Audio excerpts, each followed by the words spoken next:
Donc nous bénissons encore l'Éternel notre Dieu, nous rendons grâce à tous les saints, nous rendons gloire à Dieu et nous rendons grâce à Dieu pour tous les saints partout dans le monde. Que la grâce et la paix de Dieu soient sur chacun d'entre nous au nom de Jésus-Christ. Nous poursuivons notre enseignement. Aujourd'hui, je crois qu'on va entamer la dernière partie, si Dieu nous fait grâce, de pouvoir tout donner. Voilà. Donc toujours sur la louange et l'adoration. La louange et l'adoration. Donc je répète un peu. La louange, c'est dire à Dieu ce qu'il fait dans nos vies. L'adoration, dire à Dieu ce qu'il est dans nos vies. Et nous avions vu aussi sur un point biblique, qu'est-ce que c'est qu'adorer. Vous voyez, nous avons vu que l'adoration, dans la logique, se fait envers Dieu. Mais nous voyons aussi que les divinités, il y a des hommes qui veulent se faire aussi adorer. Il y a des démons, bien Satan lui-même et ses démons aussi sont considérés comme des dieux à la face de la terre. Donc eux aussi reçoivent l'adoration. Ok? Eux aussi reçoivent l'adoration par rapport à la manière dont il est question. Bon, je prends une écriture par rapport à Luc chapitre. Prenons Luc chapitre 4. Prenons Luc chapitre 4, pour pas trop parler. Luc chapitre 4. Nous allons voir que Satan, ses démons, et tous ceux en fait qui reçoivent l'adoration sont en fait sous la puissance du malin. Tous ceux qui aiment, qui recherchent l'adoration, la gloire venant des hommes, la Bible dit, tout ce qui est élevé parmi les hommes est en abomination à l'Éternel. Je prends Luc chapitre 4, premièrement. Jésus, rempli du Saint-Esprit, revint du Jourdain et fut conduit par l'Esprit dans le désert, où il fut tenté par le diable pendant 40 jours. Il ne mangea rien durant ces jours-là, et quand ils furent achevés, il eut faim. Alors le diable lui dit, si tu es fils de Dieu, dis à cette pierre de devenir du pain.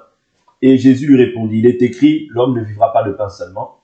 Le diable l'emmena plus haut, lui montra en un instant tous les royaumes du monde, et lui dit, je te donnerai tout ce pouvoir et la gloire de ces royaumes, car elle m'a été remise, et je la donne à qui je veux.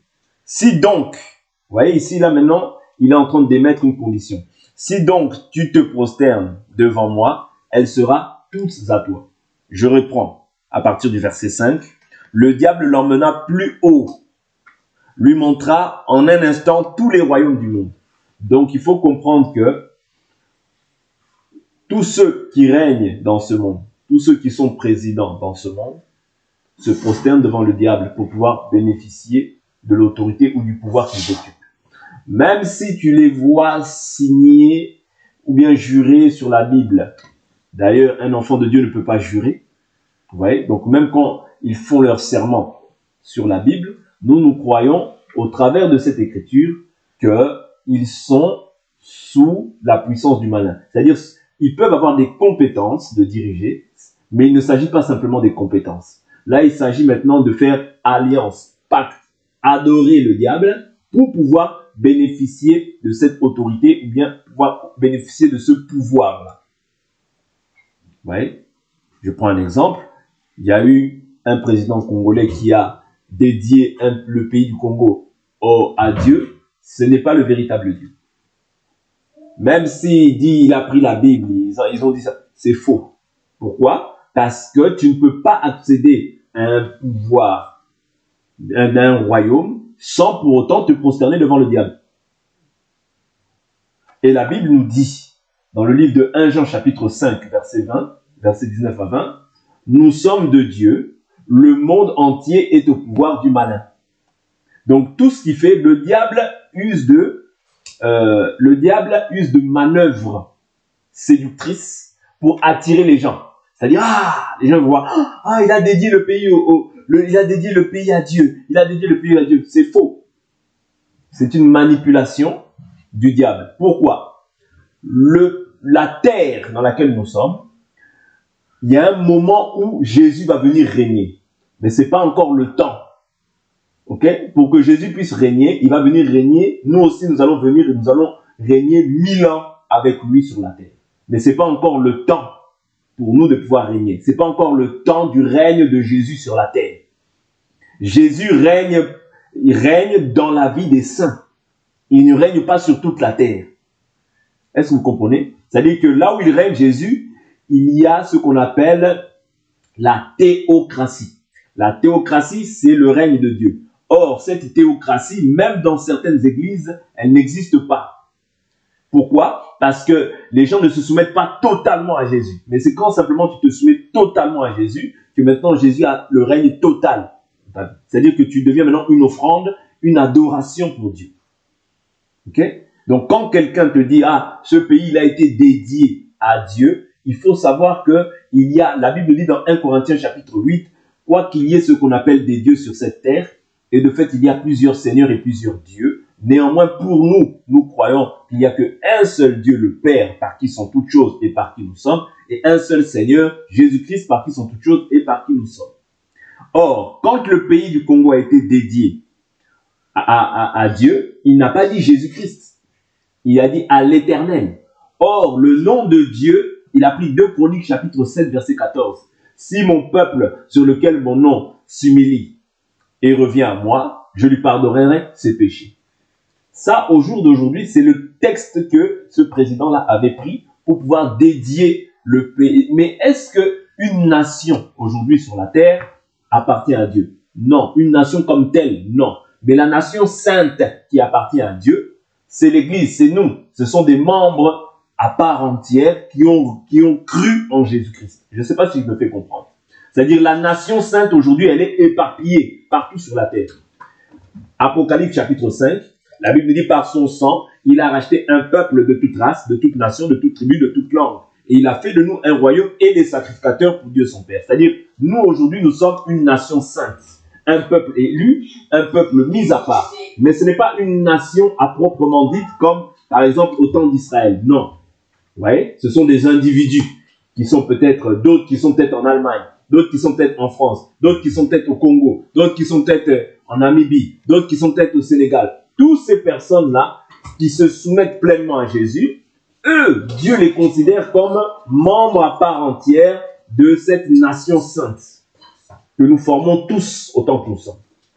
Mais aujourd'hui, ce n'est plus une nation à proprement dite comme ça. Non, parce que le diable est descendu avec une grande colère, sachant qu'il lui reste peu de temps. C'est pas moi qui dis, c'est Apocalypse chapitre 12. Apocalypse nous dit ça. Il parle de ça. Ouais, donc il essaie de séduire les gens. Et tout ça, c'est l'œuvre de la séduction. Ouais, c'est l'œuvre de la séduction. Oh, j'ai dédié le pays à Dieu. N'oubliez pas qu'il y a plusieurs dieux. Okay? Et Dieu, aujourd'hui, il a un nom. Okay? Dire simplement Dieu, ce n'est pas suffisant. Il faut nommer le nom de ton Dieu. Ok? Ici, au verset, je dis Apocalypse 12, verset 9, il nous dit, il fut précipité le grand dragon, le serpent ancien appelé le diable et Satan, celui qui séduit toute la terre habitée. Il fut précipité sur la terre et ses anges furent précipités avec lui. Alors j'entendis dans le ciel une voix forte qui disait, maintenant est arrivé le salut ainsi que la puissance et le règne de notre Dieu et l'autorité de son Christ. Car il a été précipité l'accusateur de nos frères, celui qui les accusait devant notre Dieu jour et nuit. Vous voyez? Donc après il dit, après il parle de ces choses-là. Donc le dragon, bien le diable, le serpent ancien, c'est tous les noms qu'il porte. Il a été précipité sur la terre. Donc maintenant qu'est-ce qu'il cherche? Vu qu'il était au ciel, mais au ciel il s'appelait Lucifer, il était un ange de lumière, un chérubin protecteur.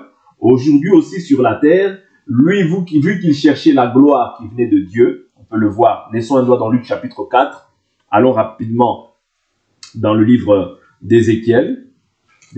On va voir quel était le rôle qu'il jouait et quelles ont été les fautes ou bien les transgressions qu'il a commises pour pouvoir être rejeté de la face du Seigneur. Prenons ça un peu dans le livre d'Ézéchiel. Ézéchiel chapitre, parce que cette prophétie fait référence au diable. Alors, Lucifer, hein, qui est appelé maintenant le diable, parce que diable veut dire simplement l'adversaire. Lucifer veut dire ange de lumière. Ok? Alors, je suis dans le livre de... Je prends Ézéchiel.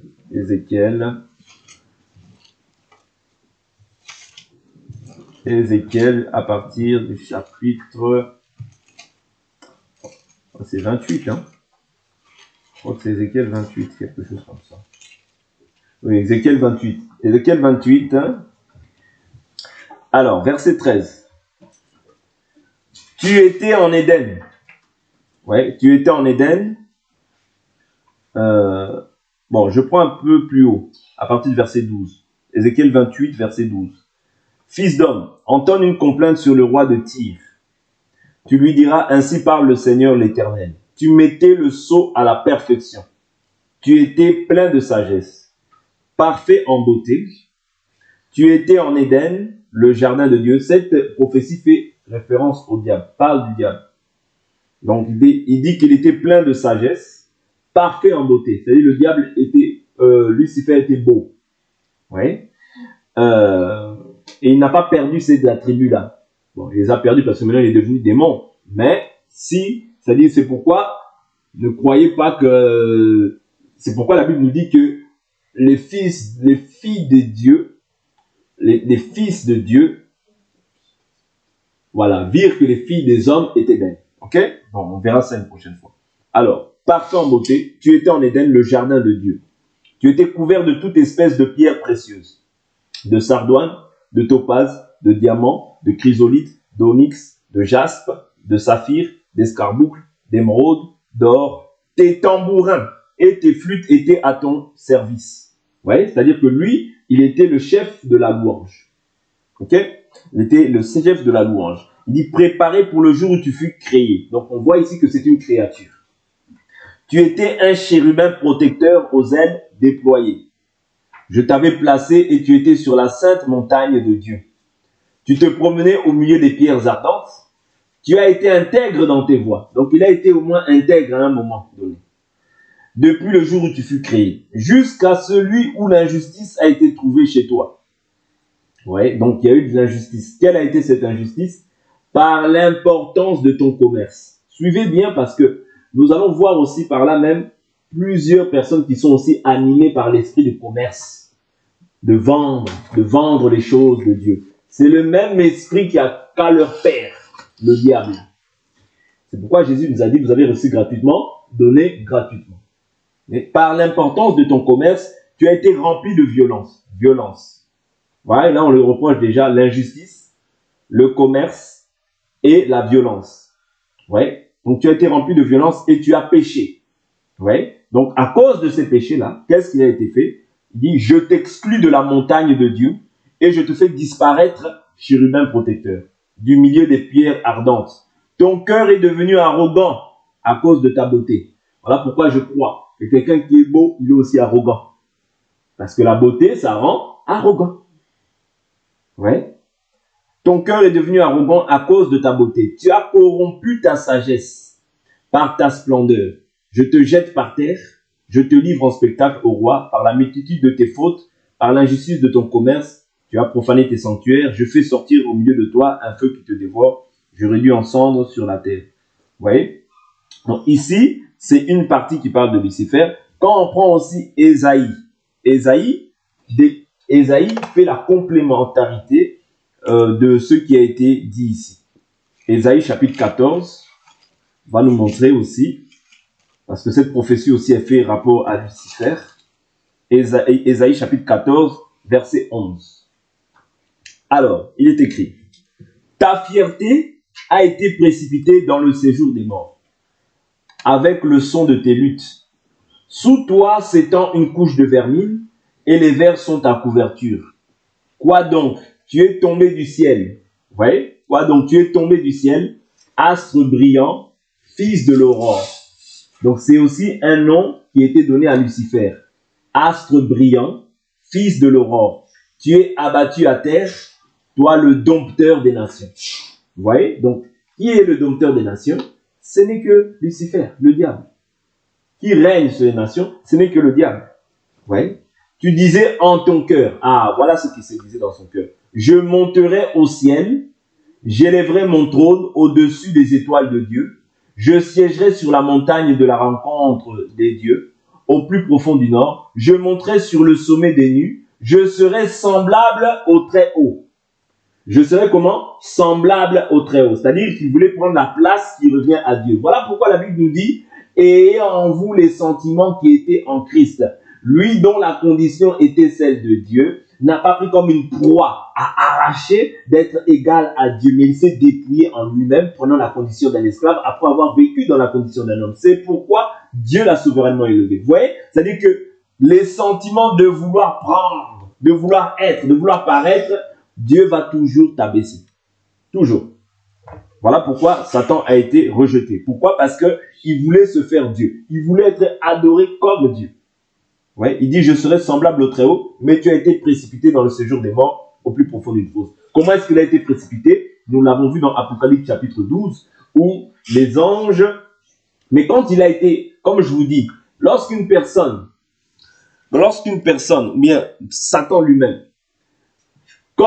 c'est-à-dire, comme il a été rejeté, il ne fallait pas qu'il soit rejeté tout seul. Il a entraîné des gens à sa suite. Voilà pourquoi il y a un tiers des anges qui ont été entraînés à sa suite. Un tiers des anges. Je prends l'écriture.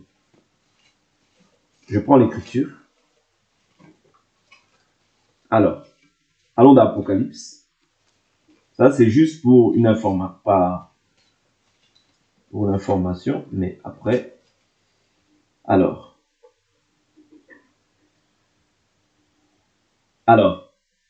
Apocalypse chapitre 12, verset 7, je reprends cette écriture, il nous dit, il y eut une guerre dans le ciel, Michel et ses anges combattirent le dragon, le dragon combattit lui et ses anges. Vous voyez, c'est-à-dire qu'il a attiré, c'est-à-dire les anges de Dieu, il les a attirés avec lui. Voilà pourquoi tous ces anges-là qui ont été, Satan, il a été précipité, mais ces anges aussi, ceux qui l'ont suivi, ont été aussi précipités avec lui. C'est eux qu'on appelle les démons. Ouais, c'est eux qu'on appelle les démons. Lui et ses anges, mais il ne fut pas le plus fort. Il ne se trouva plus de place pour eux dans le ciel. Il fut précipité le grand dragon, le serpent ancien, appelé le diable et Satan, celui qui séduit toute la terre habitée. Il fut précipité sur la terre et ses anges furent précipités avec lui. Alors j'entendis dans le ciel une voix forte qui disait, maintenant est arrivé le salut ainsi que la puissance et le règne de notre Dieu et l'autorité de son Christ. Car il a été précipité, l'accusateur de l'enfer, celui qui les accusait devant notre Dieu jour et nuit. Ils l'ont vaincu à cause du sang de l'agneau et à cause de la parole de leur témoignage, et ils n'ont pas aimé leur vie jusqu'à craindre la mort. C'est pourquoi réjouissez-vous cieux, et vous qui habitez les cieux. Malheur à la terre et à la mer, car le diable est descendu vers vous plein de fureur, sachant qu'il a peu de temps. Quand le dragon vit qu'il avait été précipité sur la terre, il poursuivit la femme qui avait mis au monde l'enfant mâle. Alors les deux ailes du grand aigle furent données à la femme pour s'envoler au désert vers son lieu où elle s'est nourrie un temps des temps et la moitié d'un temps, loin de la face du serpent. De sa gueule, le serpent lança de l'eau comme un fleuve derrière la femme, afin de la faire entraîner par le fleuve. Mais la terre secourut la femme et elle ouvrit la bouche et engloutit le fleuve que le grand dragon avait lancé de sa gueule. Le dragon fut irrité contre la femme et s'en alla faire la guerre au reste de sa descendance, à ceux qui gardent les commandements de Dieu et qui retiennent le témoignage de Jésus. Vous voyez, c'est-à-dire que le diable fait la guerre à qui? À ceux qui gardent la parole de Dieu et qui retiennent le témoignage de Jésus. Vous voyez, le diable te fait la guerre à toi et à moi, parce que nous gardons la parole de Dieu. Et la Bible nous dit, et il se tint debout sur le sable de la mer. Le sable de la mer ici, c'est Israël. Vous voyez, il y a une partie d'Israël et il y a une partie aussi de l'Église qui garde le commandement de Jésus. C'est-à-dire que les anges qui ont été emmenés, qui ont été attirés, tous ceux-là maintenant sont appelés des démons. Vous voyez, donc il y a Satan et ses démons. Okay? Parce qu'il a voulu, c'est-à-dire que Dieu lui a laissé régner un peu de temps sur la terre. Voilà maintenant pourquoi, pour ce un peu de temps, pour le peu de temps qu'il règne, qu'est-ce qu'il cherche à faire? Que les gens se prosternent devant lui, que les gens l'adorent. C'est-à-dire que quand les gens l'adorent, qu'est-ce qui se passe? L'adoration n'est plus fixée sur Dieu, mais l'adoration est fixée sur la créature, parce que Satan, c'est une créature, ce n'est pas le créateur. Et nous avions vu déjà dans le livre de Deutéronome que, par exemple, ceux qui adorent la lune, les étoiles, toutes ces choses-là, c'est-à-dire la fausse adoration a été donnée aux nations, pas aux saints. Vous voyez, on avait vu ça dans le livre de Deutéronome, je ne sais pas si vous vous souvenez. Dieu a donné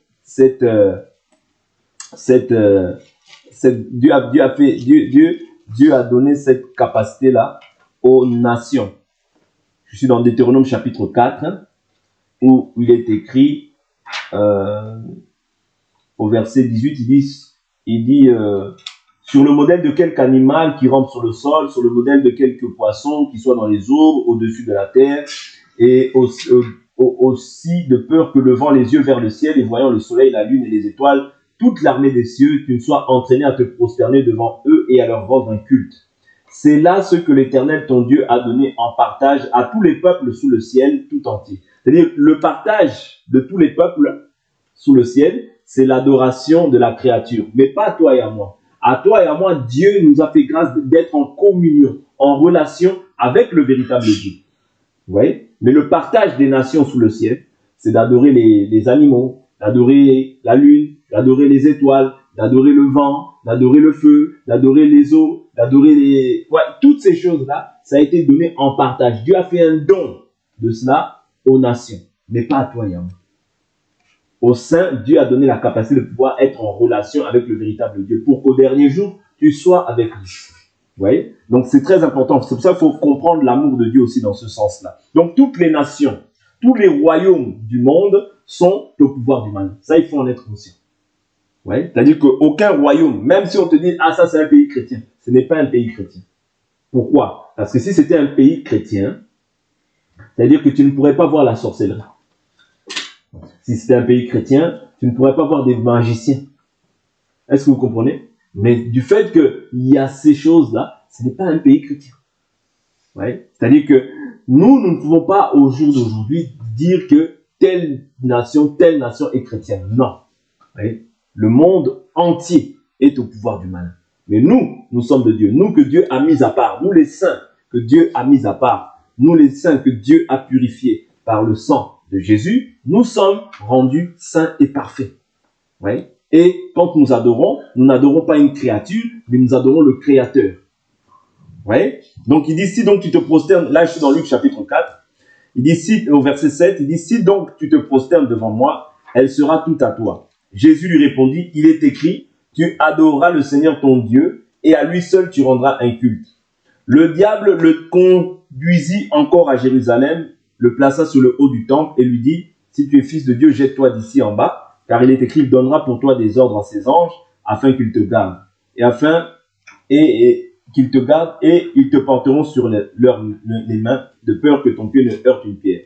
Jésus lui dit, il est dit, tu ne tenteras pas le Seigneur ton Dieu. Vous voyez? Donc ici, on comprend que le diable connaît la parole. C'est pas le fait de connaître la parole qui doit être impressionnant. Non. Ouais. C'est pas quelqu'un qui, parce qu'il connaît la parole, qui doit être impressionné. Non. Ouais. La parole, même le diable connaît. Ok?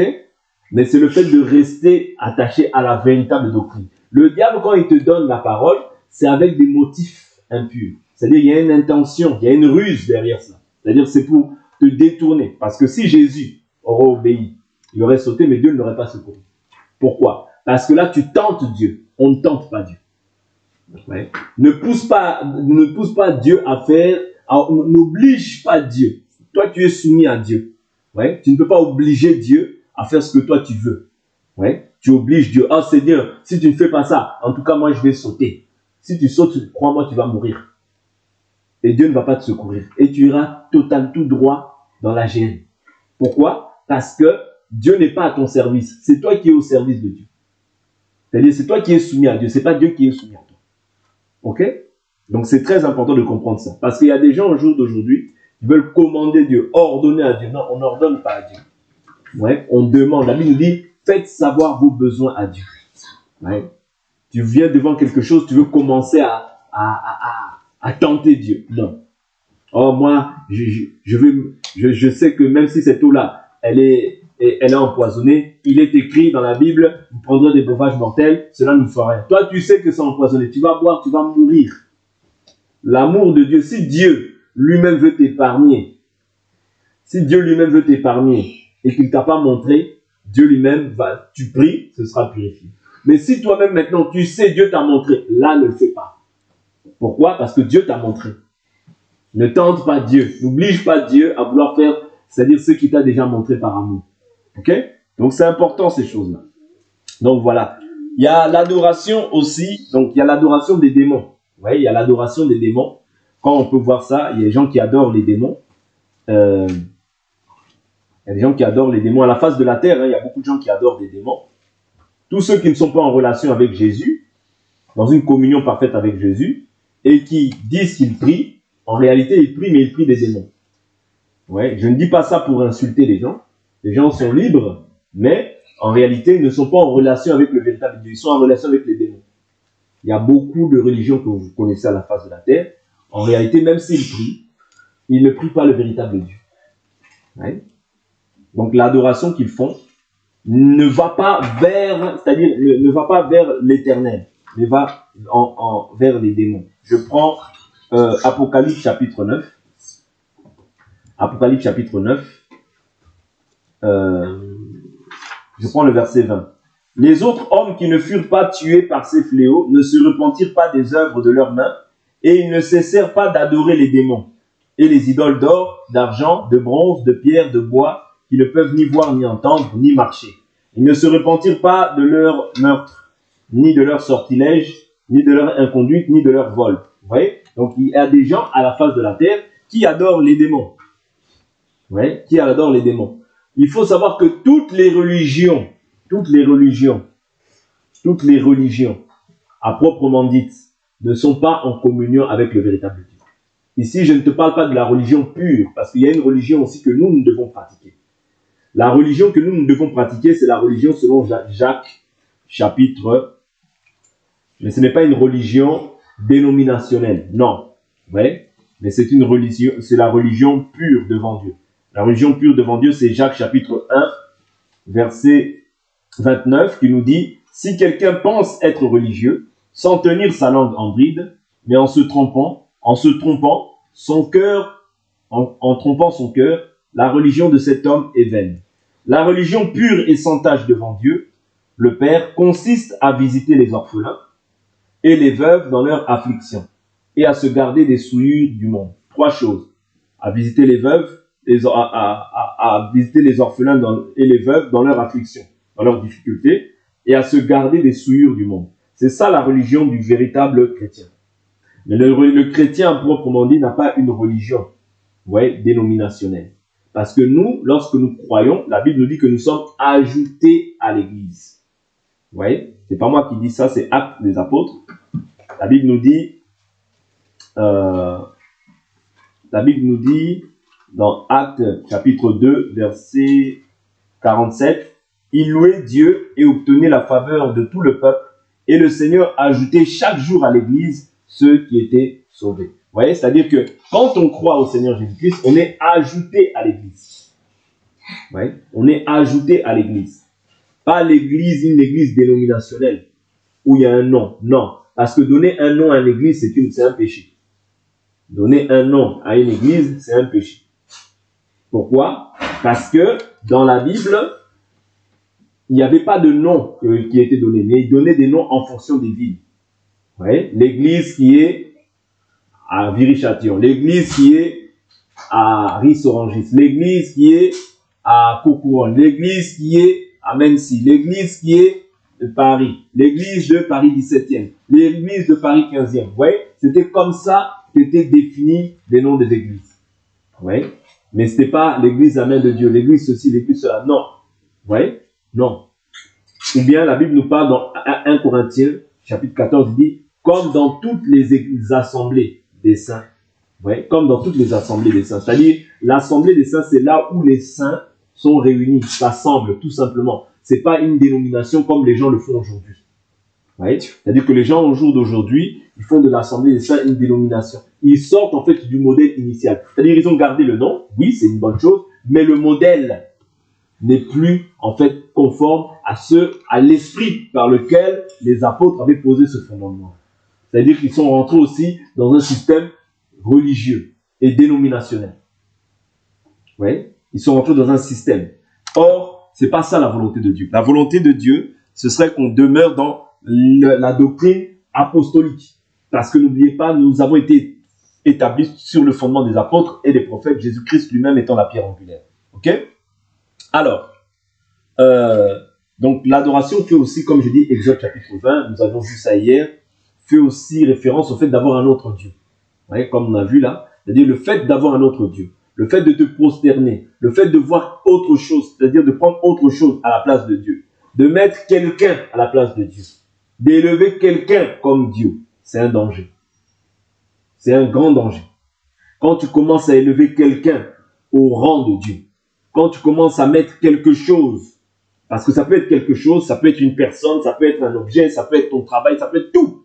Tout ce qui prend la place de Dieu dans ton cœur, ça devient une adoration. Voilà pourquoi il faut faire attention à ce que Dieu ait toujours la première place. Ce n'est pas pour rien qu'on dit qu'il est alpha, il est oméga. Même quand tu te réveilles, la première des choses, pense pas à aller te brosser, pense pas à te laver. Pense d'abord à rendre grâce à Dieu. Vous voyez? Pense d'abord à je vais rendre grâce à Dieu. Même si c'est 1 minute, rends d'abord grâce à Dieu. C'est ça que Dieu veut. Vous voyez? Il faut d'abord, même pas ta femme. Non. D'abord Dieu. Rends d'abord grâce à Dieu. Seigneur, merci. Vous voyez? Parce que si tu ouvres les yeux, c'est pas à cause de ton fils, c'est pas à cause de ta femme, c'est pas à cause de ton mari, mais c'est à cause de Dieu. Parce que Dieu trouve bon de renouveler en toi la vie, le mouvement et l'être. C'est une grâce. Vous voyez? Et pour ça, Dieu est aussi jaloux. Dieu voit aussi dans les petites choses. Nous voyons seulement Dieu, il faut des grandes choses. Non, même dans les petites choses. Je me réveille, je rends d'abord grâce. Seigneur, merci. Seigneur, merci.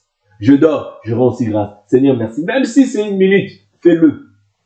Fais-le, parce que quand tu es fidèle dans les 1 minute, tu vas être fidèle aussi après dans tout ce qui est grand. Ouais. La Bible nous dit, celui qui est fidèle dans les petites choses, il est aussi dans ce qui est important. Okay? Donc c'est très important de développer ça. C'est-à-dire, avant même de dormir, ouais, même si c'est 30 secondes, rends grâce à Dieu. Rends grâce à Dieu. Sois reconnaissant. Ouais. On ne t'a pas dit de rester des heures et des heures. Non, mais rends grâce à Dieu.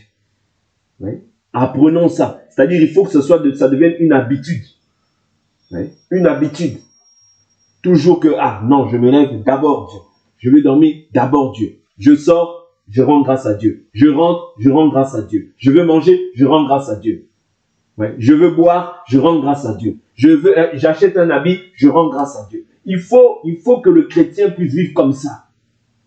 C'est ça qu'on appelle la vie aussi de prière. C'est-à-dire tout ce que je fais, avant de le faire, je veux prendre la voiture, Seigneur, garde-moi durant mon trajet. Merci. J'arrive aussi, Seigneur, merci, parce que tu as permis que je puisse arriver. Je vais faire quelque chose, Seigneur, garde-moi durant ce trajet. T'arrives, Seigneur, merci, tu as permis que je puisse arriver. Vous voyez? C'est-à-dire que plus tu commences à agir comme ça, plus tout ce que tu vas faire, parce que la Bible nous dit, quoi que vous fassiez, en parole ou en acte, faites tout au nom du Seigneur Jésus-Christ. La Bible dit, tout est purifié par la parole de Dieu, par la prière. La Bible dit, recommande tes voies à l'Éternel et ils réussiront. C'est-à-dire, quand même tu sors, quand même tu te lèves, quand même tu vas acheter un vêtement, ne sois pas pressé de mettre le vêtement comme les païens. Non. T'achètes, tu rends d'abord grâce. Seigneur, je recommande ce vêtement entre tes mains. Toi, tu ne sais pas ce qui a été fait, mais toi, tu remets ta confiance entre les mains du Seigneur. C'est comme ça, vous voyez, c'est comme ça qu'il faut vivre avec le Seigneur. Tout ce que tu fais, tes enfants ils vont à l'école, tu les remets entre les mains du Seigneur.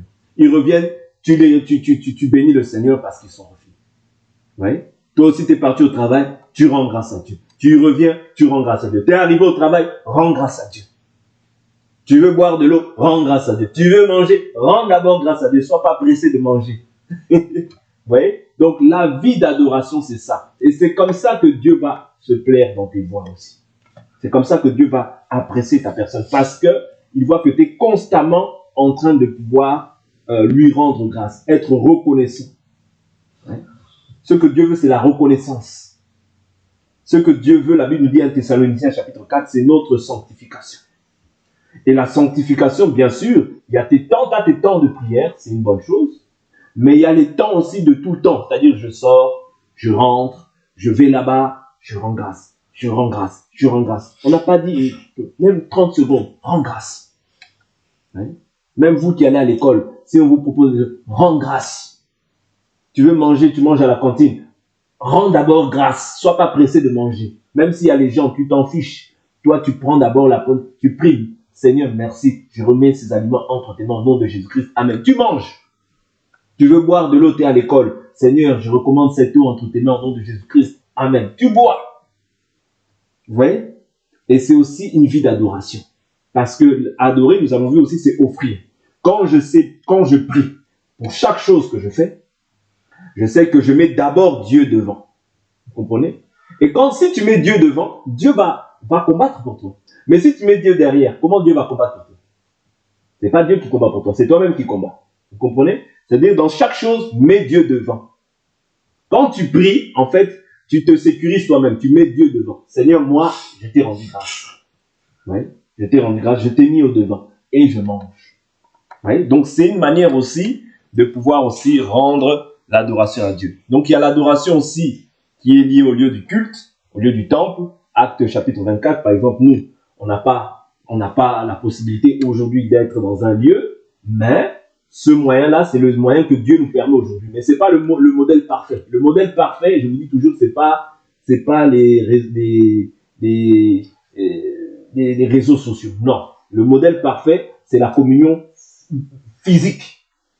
Mais aujourd'hui, Dieu nous permet que ce soit comme ça. Mais dans le vrai modèle des apôtres, c'était une communion physique. Les gens se voyaient physiquement comme ça pour communier ensemble. Ouais, c'est comme ça. La vraie communion, c'est comme ça. C'est pas virtuel. Ouais. Donc ça aussi, c'est un point qu'il faut mentionner. Donc, il y avait la communion au lieu du temple ou du culte. Acte chapitre 24, verset 10. Acte chapitre 24. Et c'est là qu'on va s'arrêter. Acte 24. Parce que la Bible nous dit, je prends juste acte 2, acte 2, 42, la Bible, 41, 42, il dit, ceux qui acceptèrent sa parole furent baptisés en ce jour-là, furent ajoutés environ 3000 âmes. Ils persévéraient dans l'enseignement des apôtres. Vous voyez? Ils persévéraient quoi? Dans l'enseignement des apôtres. Ces quatre choses-là, c'est ça que les enfants de Dieu doivent persévérer. Dans l'enseignement des apôtres, dans la communion fraternelle, dans la fraction du pain. La fraction du pain, c'est la nourriture quand on mange ensemble.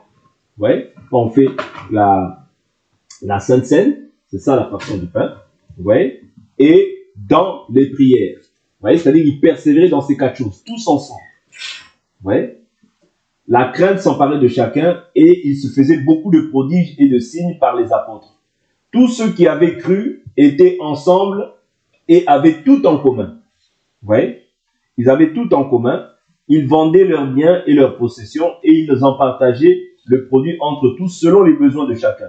Chaque jour, vous voyez là ils disent quoi? Chaque jour avec persévérance, ils étaient au temple d'un commun accord. C'est-à-dire ils s'accordaient. C'est pour ça que je dis que le modèle par excellence, c'est pas ce qu'on fait. En réalité, on doit avoir des temps aussi pour se voir, pour communier ensemble. C'est important. C'est ça le modèle par excellence de Dieu. Il dit chaque jour avec persévérance, ils étaient au temple d'un commun accord. Ils rompaient le pain dans les maisons. Vous voyez, dans les maisons, ce qu'ils faisaient, ils rompaient le pain. Le pain, là, rompre le pain, c'est la Sainte Seine. Vous voyez? C'est-à-dire, ils rompaient le pain parce que Jésus a dit, faites ceci en mémoire de moi. Vous voyez? Faites ceci en mémoire de moi. Donc, il dit, et prenez leur nourriture avec allégresse et simplicité de cœur. Ils louaient Dieu et obtenaient la faveur de tout le peuple. Et le Seigneur ajoutait chaque jour à l'église ceux qui étaient sauvés. Je prends une dernière écriture, Acte 24, comme j'ai dit. Acte 24, 10, je m'arrête là. Supportez-moi, j'ai 2-3 minutes en plus. Supportez-moi, Acte 24, verset 10. Alors Paul prit la parole après que le gouverneur lui eut fait signe de parler. Je sais que depuis plusieurs années, tu es juge de cette nation. C'est donc avec confiance que je présenterai ma défense. Il n'y a pas plus de 12 jours, tu peux t'en assurer, je suis monté à Jérusalem pour adorer. Vous voyez? Il est monté à Jérusalem pour adorer. On ne m'a trouvé ni dans le temple, ni dans les synagogues, ni dans la ville à discuter avec quelqu'un ou bien à provoquer un soulèvement de la foule. Et ils ne peuvent pas prouver ce dont ils m'accusent maintenant. Je le confesse devant toi, je rends un culte au Dieu de mes pères selon la voie qu'ils appellent une secte. Je crois tout ce qui est écrit dans la loi et dans les prophètes. Et j'ai en Dieu cette espérance et ils ont eux-mêmes cette attente qu'il y aura une résurrection des justes et des injustes. Vous voyez, ça c'est l'espérance que nous avons. Il y aura une résurrection. Voilà une résurrection des justes et des injustes. Voilà pourquoi nous persévérons dans la parole. C'est pourquoi moi aussi, je m'exerce à avoir constamment une conscience irréprochable devant Dieu et devant les hommes. Après une absence de plusieurs années, je suis venu faire des aumônes à ma nation et présenter des offrandes. Voilà pourquoi je vous ai dit hier que les aumônes, les offrandes montrent aussi au devant de Dieu comme étant l'adoration. Parce que juste en haut, il parle d'adoration. Il dit, je suis venu adorer à Jérusalem. Ok? C'est alors qu'ils m'ont trouvé, moi qui m'étais purifié dans le temple, sans attroupement ni tumulte. Mais quelques juifs d'Asie, ce sera à eux de se présenter devant toi et de m'accuser s'ils ont quelque chose contre moi. Ou bien, ceux-ci déclarent de quel délit ils m'ont trouvé coupable lorsque j'ai comparé devant le Sanhédrin. À moins que ce soit uniquement de cette parole que j'ai crié au milieu d'eux. C'est à cause de la résurrection des morts que je suis aujourd'hui mis en jugement devant vous. C'est-à-dire que si nous nous espérons, c'est à cause de la résurrection aussi des morts. Parce que nous espérons, pas pour rien. Si tu adores, ce n'est pas pour rien. Si tu loues, ce n'est pas pour rien. Si tu te consacres à Dieu, tu t'offres à Dieu comme un sacrifice vivant, saint, agréable à Dieu, ce n'est pas pour rien. C'est parce que tu as l'espérance que tu vas aussi ressusciter. Allez? Parce que nous croyons que les difficultés même du siècle présent ne sont pas comparables à la gloire à venir. Il y a une gloire à venir qui est plus excellente. Voilà pourquoi nous persévérons dans cette voie-là. Mais n'oublions pas que nous devons nous efforcer à marcher selon le modèle et à vivre vraiment une vie qui va à l'opposé de ce monde, à vivre dans la sanctification, à vivre dans la crainte de Dieu, dans l'éloignement du mal. Et le Seigneur ne manquera pas aussi de récompenser tous les efforts que nous avons fournis étant dans cette chair. Pour eux, cet enseignement va s'arrêter là et nous allons prier au nom de Jésus-Christ.